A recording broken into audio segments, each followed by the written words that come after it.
बजा दे बाबू। हाय रे गर्मी और टेंगे टेंगे 100 मिलियन आज हो गया। बाबा की कंपनी का है।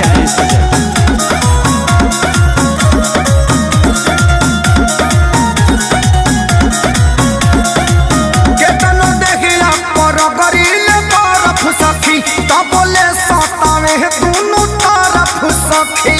अब का करी हो ए हो केतनो देखिया पर करीले बरफ सखी ता बोले सतावे दोनों तरफ सखी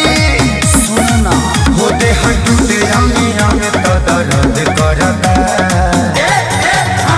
तो छूटा ता पसीना भी रद करता हाय हाय रे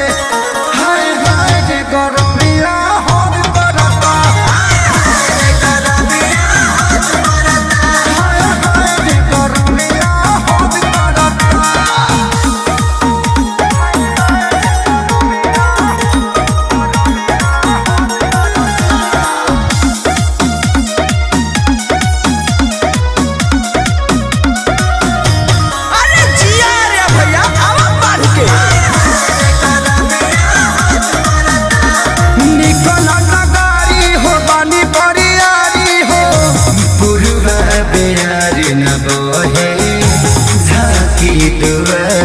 कहीं कुछ नहीं खेबो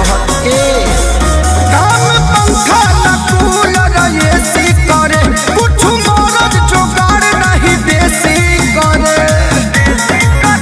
गरम भइल जवानी गरज करता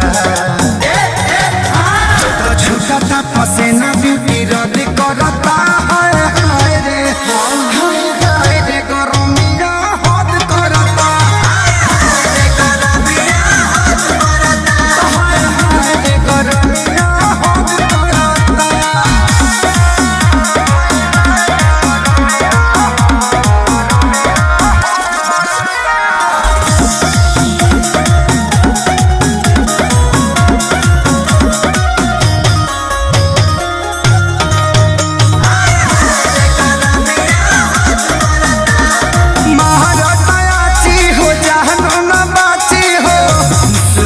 जवानी के हरियर गाछी हो आग से बहो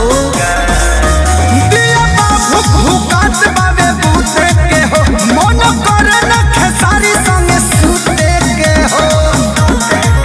आदर्श अखिले से पारे सरहद करता तो छूटा पसीना भी रद करता हाय हाय रे गरमिया हद करता